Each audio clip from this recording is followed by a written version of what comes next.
Hey guys, welcome welcome back to my channel with Tanu. So आपकी CTET की answer की आ चुकी है। होपली आप सबने मैच कर लिया होगा अपनी आंसर की से, और आप सभी को पता है कि आपके पासिंग मार्क्स क्या हैं। जो जनरल वाले होते हैं उनका पासिंग मार्क्स 90 होता है। ये आपका क्वालिफाइंग एग्जाम है, तो इसमें ऐसा नहीं है कि कुछ हाईएस्ट लेके आना है या ज्यादा लेके आना है, बट सिंपल सी चीज है, आपको यहाँ पे क्वालिफाई करना है। सो जो जनरल वाले हैं उनको यहाँ पे चाहिए 90 मार्क्स, और ओबीसी और SC ST वाले जो रहेंगे अदर कैटेगरीज के, उनको चाहिए यहाँ पे 82 मार्क्स।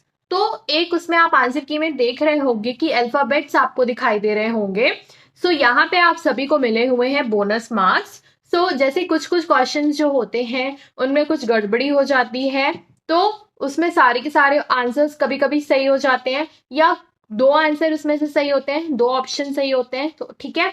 तो ये सारी चीजें हैं। तो जब आप अपनी आंसर की से मैच कर रहे होगे तो उसमें आपको काफी ज्यादा अल्फाबेट्स दिखाई दे रहे होंगे। Z दिखाई दिया होगा, ABCD, ऐसी सारी चीजें आपको दिखाई दे रही होंगी।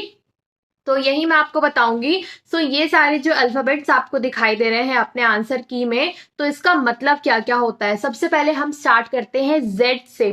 तो Z मतलब क्या है कि उस पे आपको 1 मार्क एक्स्ट्रा मिलेंगे, मतलब कि सारे के सारे ऑप्शन उसमें सही होंगे, ठीक है, या क्वेश्चन में कुछ गलती होगी, जो भी होगी, ठीक है।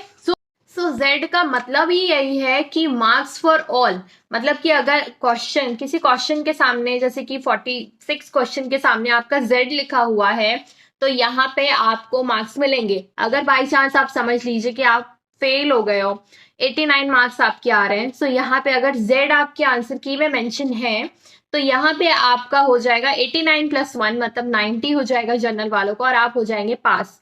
ऐसे SC ST और OBC वालों का भी हो सकता है कि अगर उनके 81 मार्क्स है तो हमने +1 करके 82 कर दिया। अगर Z आपकी, जितने भी Z दिए गए हैं, 2 Z दिए हैं तो 2 मार्क्स ऐड करिएगा, 3 Z दिए हैं तो 3 मार्क्स ऐड करिएगा, ठीक है। तो इसी तरीके से आपका Z का है, और भी सारे वहां पे अल्फाबेट्स आपके मेंशन हैं। तो हम सबसे पहले बात करते हैं A की। तो अगर A आपके किसी क्वेश्चन के सामने लिखा है, तो जब आप आंसर की मैच करेंगे तो वहां पे A का जो रहेगा वो 1 वाला भी करेक्ट रहेगा और 2 वाला भी करेक्ट रहेगा आपका आंसर। तो अगर किसी भी क्वेश्चन के सामने अगर आपका A लिखा हुआ है और आपने 1 पे टिक किया था, तो यहाँ पे आपको मार्क्स मिलेंगे। बट अगर मान लीजिए आपने 3 पे टिक किया होगा तो मार्क्स नहीं मिलेंगे, 1 और 2 पे ही मिलेंगे, ठीक है। नेक्स्ट है आपका B वाला। सो 1 और 3 में अगर आपने किया होगा करेक्ट, मतलब टिक किया होगा या सर्कल किया होगा आपने OMR शीट पे, तो आपको मार्क्स मिलेंगे।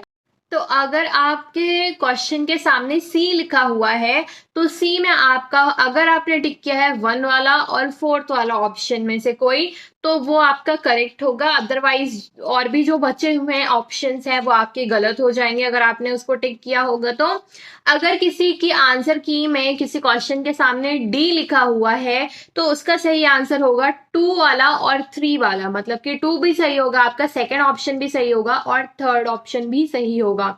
तो यहाँ पे अगर आप मैच करेंगे तो आप नंबर ऐड कर लीजिएगा अपने, ठीक है। अगर किसी की आंसर की के सामने E लिखा हुआ है, सो E का मतलब है कि आपका थर्ड आंसर भी सही है और फोर्थ आंसर भी सही है, तो 3 और 4। और ऐसे ही F का जो हो जाएगा वो 2 वाला सही होगा और 4 वाला सही होगा। तो इस तरीके से आपको आंसर की में मैच करना है, क्योंकि ऑप्शंस जो होते हैं वो कुछ कुछ क्वेश्चंस में, क्योंकि ऑफलाइन एग्जाम भी हुए हैं बहुत ज्यादा, तो यहाँ पे पेपर्स नहीं बने हैं, बट तब भी मिस्टेक होने के चांसेस तो रहते ही हैं पेपर शीट पे। तो यहाँ पे ये कुछ चीजें मैंने आपको बताई हैं, तो जिनके में भी अल्फाबेट्स यहाँ मेंशन है उनके लिए यहाँ पे है एक तरीके से बोनस मार्क्स, और सबसे ज्यादा बेनिफिट जो है आपको वो Z में है, ठीक है। अगर आपका 1-2 नंबर से रुक रहा होगा और Z है आपके आंसर की में मेंशन, तो आप पास हो जाओगे। तो ये कुछ चीजें थी आपकी सीटेट से related. So all the best for your CTET result. आप जरूर कमेंट करिएगा मुझे कमेंट बॉक्स में कि आपके कितने मार्क्स आए और किस तरीके से आपने अपनी प्रिपरेशन किया था, और अब आगे आप क्या करने वाले हो। तो एक चीज और मैं आपको बताना चाहती हूँ, जो सीटेट क्वालिफाई, अगर आप मान लीजिए अभी आपने आंसर की मैच कर लिया, और जिन लोगों को लग रहा है कि उनका सीटेट क्वालिफाई नहीं होगा बट आगे उन्हें फॉरवर्ड मूव करना है टीचिंग की साइड पे, तो सीटेट निकालना बहुत ही ज्यादा जरूरी है आपके लिए। तो अभी भी आपके पास टाइम रहेगा अक्टूबर, नवंबर, फिर आपका दिसंबर में एग्जाम रहेगा। सो प्रिपरेशन करना आप लोग स्टार्ट कर दीजिए, क्योंकि एग्जाम होने वाला है आपका साल में 2 बार। तो अगर आप इस बार नहीं पास हुए हो तो दिसंबर तक तो आप पास हो ही जाओगे, क्योंकि ऐसे काफी सारे एग्जाम्स होते हैं जिसमें सीटेट अपीयरिंग वालों को भी ले लिया जाता है।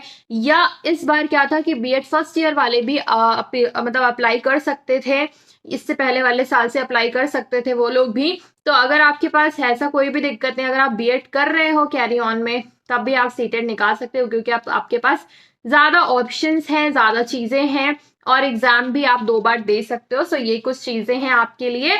सो ऑल द बेस्ट जिनका भी एग्जाम पास हो गया है, और जिनका भी नहीं पास हुआ है वो आगे फॉरवर्ड अपना प्रिपरेशन स्टार्ट कर दीजिए। So thank you, don't forget to subscribe to my channel guys, bye bye.